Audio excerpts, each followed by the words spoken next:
Mm, mm, mm, mm. Hello, Diva loves. Welcome to a special edition of A Diva Disturbs. Today's edition, we will be focused on Miss Rachel Dolezal, who obviously thought it was something wonderful to be young, gifted, and black. But hey, everybody's got their something, right? Um, there is a quote that is perfect for this. It says that life isn't about finding yourself. Life is about creating yourself. And we all now know that Rachel Dolezal did an excellent job of creating herself and creating lies. And just, I mean, I don't know. When the story first broke, I didn't know what to make of it. Oh, but before we get deep into that, I just want to say that meanwhile, while we were all out asking Rachel and focusing on her, even though I'm doing this edition, I want to talk about it because some of my followers and fans have been asking me to do a video about it, and I kind of have been like up in the air about it. But just tonight, breaking news: a church in Charleston, South Carolina, were victims of a shooting inside of their church at 9 o'clock on a Wednesday night. I assume it was probably Bible study or choir rehearsal or some sort of business meeting. It was one of the AME churches, African Methodist Episcopal, I think is what AME stands for. But anyways, Diva loves, let's be sure to send out prayers for those. So far, when I last saw the update, 9 people have lost their lives in this tragedy. So be sure to hashtag stay woke because I still, with this whole Rachel Dolezal story breaking, I find it very convenient that, all of a sudden we're asking Rachel, but are we asking McKinney, Texas still? I mean, what happened to that? I'm still following that. I didn't realize with McKinney, and we're going to get back into Rachel, but I didn't realize with McKinney that the girl was 19 years old that got slapped by a grown woman. I don't care if she is out of high school. The girl is still a young girl. She's 19. She's still a teenager. Granted, she could be tried as an adult, but that grown woman who works, whatever I forgot what her name is, Tracy something. I don't know. She got a hyphenated name. Um, I don't know. But anyways, let's just remember, but let's also address Rachel because it brings about great dialogue about things about race relations and, how easy it is for someone to assume the identity of black people. I mean, some people are calling it blackface, but I don't even think it's blackface. The fact that the lengths that this woman went to become a black woman. And I mean, it makes no sense whatsoever. And I'm not saying because I love being a black woman. Years ago, when I was in law school, I took the seminar Race, Racism, and American Law. And our professor proposed a question to all of us. Those of us that were black, she asked, if someone offered you $1,000,000 to become white, would you do it? Those of us that were white, because I think that was all that was in my class, unless they were low-key Native American and just didn't identify themselves. But I digress on that. And if you were white, would you assume the role of the black? Well, I guess if Rachel Dolezal had been in my class, she was like, I'll take the $1,000,000 in a hot minute and I will become a black woman. And I can totally dig it. It's great being a black woman, especially a black woman like me. I'm 5'11". I love wearing heels, and when I walk in the room, I'm noticed. I get that. It's great. And this woman probably knows more about black people than black people know about black people. She studied us. She became one of us. Now, it's when I first heard it, I was like, who in their right mind would want to assume the identity of a disenfranchised people? Because as black people, and especially as a black woman, we spend most of our lives wondering, like, why didn't I get that job? Do you think it was because I was black? Why did that woman look at me like that in the store? Was it because I was black? Why are the police behind me when I don't have any warrants? I've never been in any kind of trouble. My tickets are paid. I'm driving under the speed limit. These are things that Black people go through all day, every day. It's the same thing with our hair. Some organizations are not ready to embrace returning back to our roots and giving up man made chemicals in our hair. Some people are just not ready. The truth of the matter is that assuming the identity of a disenfranchised people, I think, shocks the consciousness of many. It sparks conversation so much, in fact, that we are now saying transracial. Some critics will say transracial does not exist, it is not possible. But for years, there are Black people who pass for white for safety purposes, which made me wonder about Rachel. Did you feel as though you could not be of service to the Black race or people of color? Because people fail to realize that NAACP is not just for Black people, it's for people of color. As a matter of fact, if you go back in the history books, you will find that many of the founders of the NAACP were actually white people, Jewish, I believe.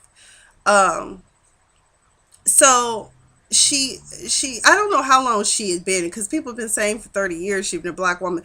But apparently when she was working on her master's at Howard University, she was a white woman who enjoyed making Black art because she got in on the scholarship. And she later ended up suing Howard for discrimination, I guess what they call reverse discrimination, because she was white, a white woman in a Black university. So it took away her assistant teaching position and scholarship, I think, because she alleges that the people in Howard said that it was taken away because she was white and she probably had some relatives that could help her. That don't sound right, but based upon all the other things that are going on with Rachel, maybe she is something wrong with her mental temple. I'm going to be kind of all over the place, but I did some research on race. Those of us who are educated or have bothered to pick up a book and read about race, we all know that race is a social construct. At the end of the day, we are all humans. I even go back and look. I remember as many scriptures as I read over the years. Nowhere in the Bible did I see God say Black people, white people. Everybody was identified by what region they were from. Like, really in America, race is really a big deal. And other countries have issues too. But if you notice, in America, we have to check boxes.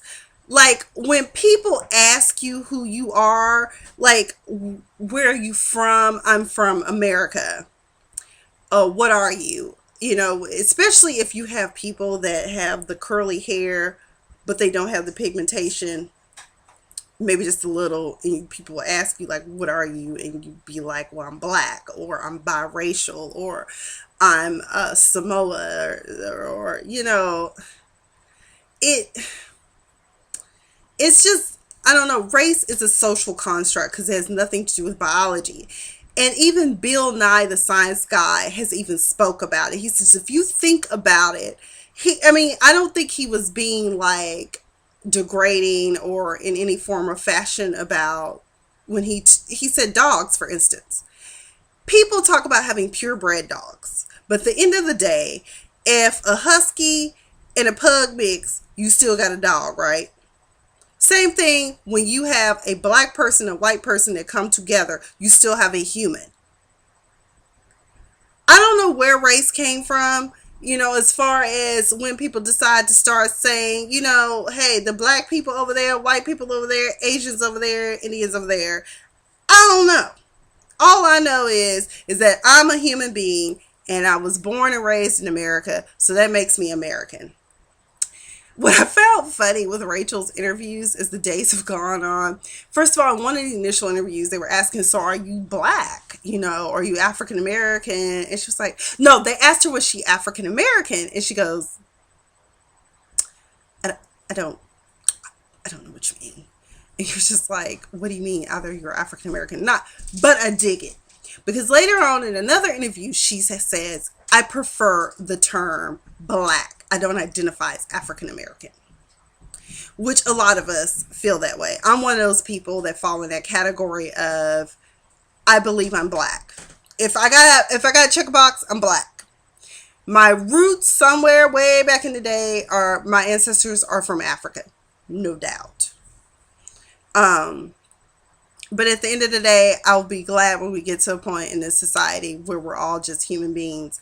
And wherever we from, where you from? Yo, I'm from America. You know, that's all I need to say. Because you don't hear people from London saying, I'm black British. I've never heard anyone say that. I'm black Australian. I'm African Australian. I mean, we need to just get over it. And maybe I don't know. You know, and some things, and sometimes I want to wonder if Rachel was it a social experiment, and once she started, she liked it. I mean, but her parents, you know, I'm trying to figure out what Ruth Ann would think because I think Ruth Ann Lawrence, I forgot what her parents is. Yeah, she told her parents don't contact her. She'd have moved on, but she said since age 5 she's felt like she was a black person. She used to try to color herself as brown. These are the same kind of things when we talk about people that become transgender. Some people are offended by that, but I kind of see the parallels. We're doing parallel, compare and contrast. People don't jump down everybody's throat. I don't. I mean, transracial. I want to be transracial too. Hell, can I be a rich white woman with good credit and debt free from law school debts? $200,000 on anybody want to give a donation? Shameless plug. I just don't know. And so I was reading this article by this young man who did a wonderful summary about race being, you know, just a social construct, and that people need to understand that, and how it was derived is that, you know, basically it came from characterizations. Like, for instance, people, when they see black people, what is one of the stereotypical things or running jokes you hear? All black people like fried chicken. That's not true. Not all of us eat fried chicken. I know white people that eat more fried chicken than I do. I'm just saying. I know Asians that eat more fried chicken than I do. What is this young man's name? Because Michael P. Jeffries, it's an excerpt from a book that he wrote titled Paint the White House Black, inspired by the election of President Obama in 2008. And it states in his research that race is rooted in false beliefs about the validity of observed physical differences as indicators of human capacity or behaviors. Human beings build categories and make distinctions naturally. So it's a natural occurrence. But there is no biological basis for race categories and no relationship between classification based on observed physical characteristics and patterns of thought or behavior. Humans do not have separate subspecies or races the way some animals do. And genetic traits like skin color are inherited separately from other physical and mental traits, such as eye and hair, features, blood type, hand. Race is socially constructed, meaning it's an ideal produced by human thought and interaction rather than something that exists as a material fact. So it's not rooted in biologics. It's just certain things that we know that all black people allegedly do, that all white people do. Like, for instance, I've heard it time and time again. I love my dog. I'll tell y'all that right now. But I remember there were times when I had to hear things like, "Oh, you let your dog sleep in the bed with you? Oh my God, white people do that." No, black people do too. If you watch Married to Marison, Quad loves her dog. Those are her kids. My dog is my child, and she knows it. But I don't know. Rachel Dolezal, in the past few days, all kinds of craziness come out. So let's get back into it. The black race a lot of the things that, first of all, let's just be real.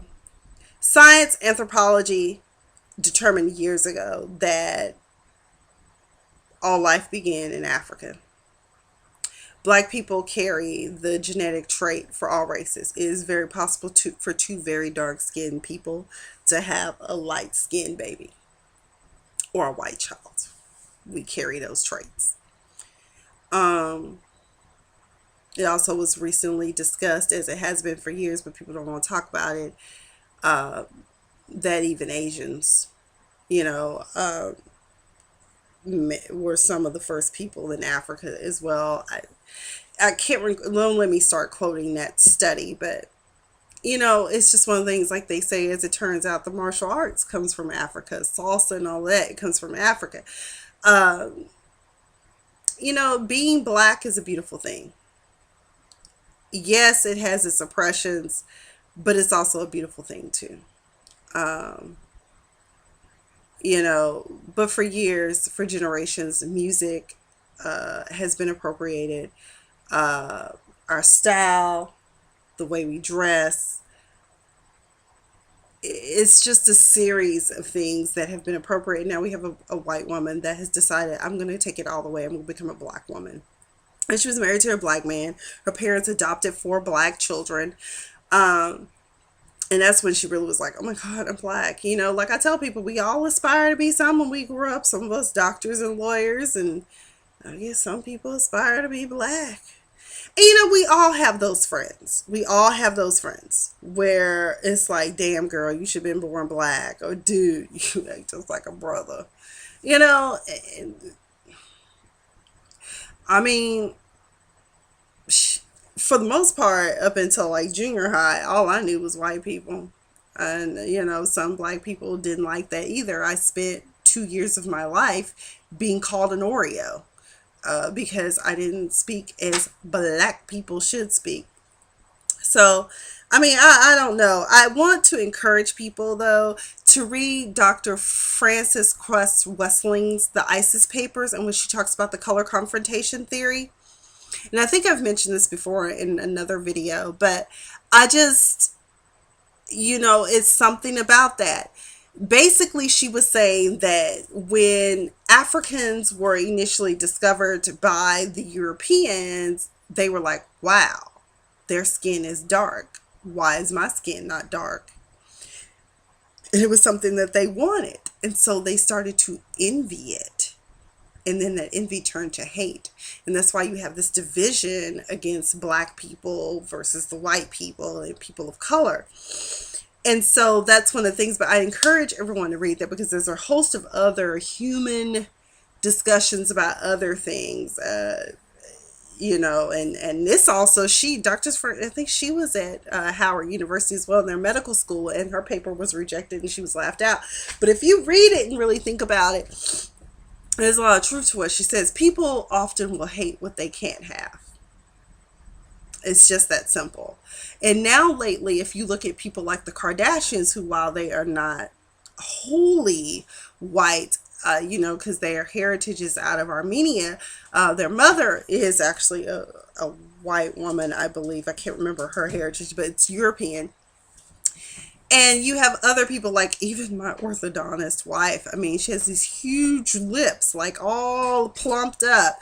Kim Kardashian now have everybody jumping on getting, plump lips and big butts that don't match their legs. They look like peacocks walking around. I'm just like, girl, you're not supposed to have an ass that big. It's just not you. It's just not. So, it's just, and when our hair, there was a blogger who was critiquing the Marc Jacobs show, and I guess he had the models in Bantu knots, and someone was calling them mini buns. No, girl, they're Bantu knots. They've been around for years. So just keep in mind that race is a social construct. Biology teaches us that we are all humans. Think about it. You can get a transplant from a white person if you're black and you have a match. Bone marrow, we can all share, blood transfusions. That's a prime example too. Also, that a white person can give a black person blood, same vice versa. It don't matter. It's gonna save your life. Um, what else I want to talk about? Oh, so God, this video is going longer than what I wanted to. Uh, what does Rachel say she is? Rachel has a blog where she shows off her artwork. Okay. And she describes herself as an artist, model, get this, ethnic hairstylist, and a piano teacher. Girl, so now you doing hair, you doing the sister's hair too. But that's not a problem either, because when you go to beauty school, you're supposed to be able to do everybody's hair. Now, I don't know if she went to beauty school, but I guess maybe she trying to say she a natural hairstylist. I don't know. Um, One of the people that I followed and at one point had the pleasure of meeting, when I really didn't know who he was, but John Murray just flat out called her a pathological liar.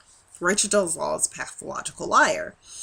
And that also is a mental health issue, which is why I said something's wrong with her mental temple. Because the very definition of being a pathological liar is a person who had a long history, maybe a lifelong history, of frequent and repeated lying for which no apparent psychological motive or external benefit can be discerned. So Rachel has been for however many years dressing as a black woman, never correcting people when she was told, because initially they thought she was biracial. She also claimed some man that's not her dad. Because she was like, her parents were like, I don't know why she's denying. She called me Papa for years. Well, she don't want to call you Papa. I don't know. She claims it was a household of abuse. She claims, but there are court documents that say that she was sexually abused by an older brother, which I assume is her biological brother. But now she's even alleging that she's not sure if those are really her parents, because she thinks she may have been adopted too. She What else? So having four black siblings in the house, maybe that totally influenced her to completely cross over. She also was married to a black man at one time. She now has black children, two black sons, I believe, as well. She adopted one of her siblings that was originally adopted by her parents, who went from being a brother to her son. Um, what else? And now, to add to her the makings of Rachel, Rachel now claims to be bisexual as well. I said, God dog it, girl, you can't have it. You can't have it all the way. You just can't. You're black now. You're bisexual. Girl, do you know who you are anymore? You need to learn how to embrace who Rachel Dolezal is.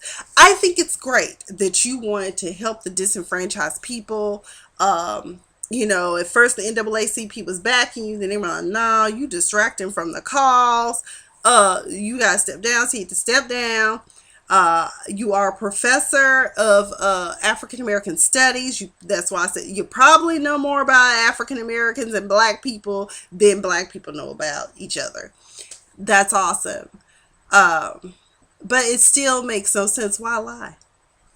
Why didn't you just tell people you were born a white woman and you just want to be black? I've been trying to wrap my head around it. I don't know if we should be flattered or if we should be disturbed. I'm disturbed and confused.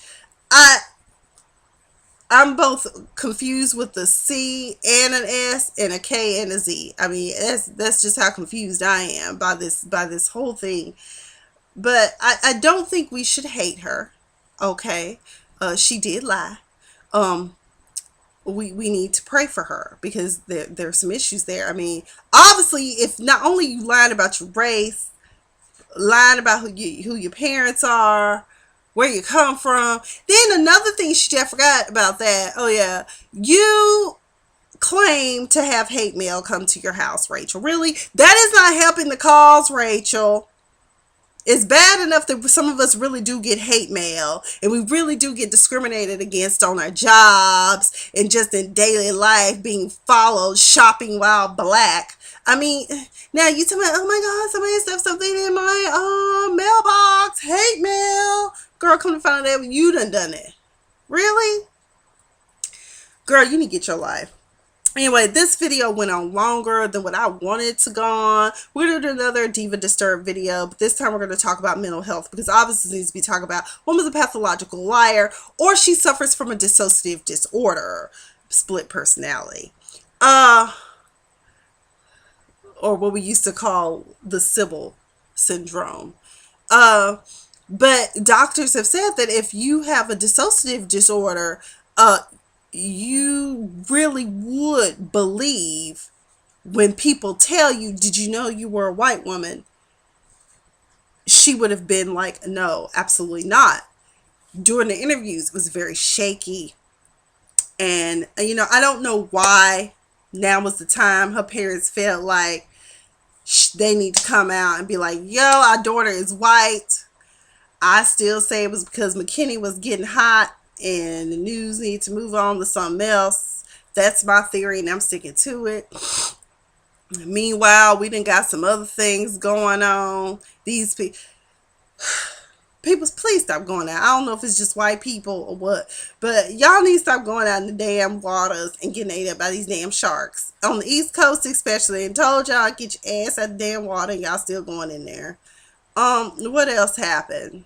Continue to pray for South Carolina. Mentioned that earlier in the video. What else? There was another young woman who recently, during this whole Rachel Dolezal story, got lost in the shuffle, but we need to pray for her. Her name escapes me right now. I want to say it's Andrea something, but someone broke into her grandmother's home while she was there, and she was raped, strangled to death, and burned. A young black woman. So let's pray for that family. I think that's all. This video is way too long. I probably rambled. I am so sorry. I apologize. But it's just the whole Rachel Dolezal thing and the race thing is just, I don't understand. I don't want to call it blackface, cultural appropriation. I don't know. It's just all very, it shocks the conscious. And it makes you wonder, like, are there any other white people out there that took on the persona of a black person and they still are black?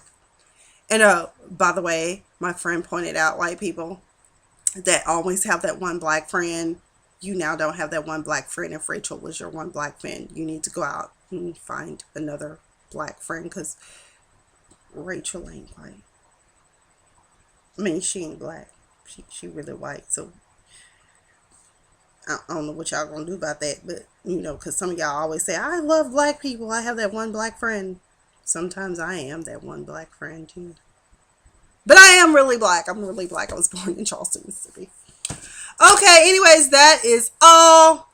Remember, black people, we are young, gifted, and black. Yes, own it. Own your blackness.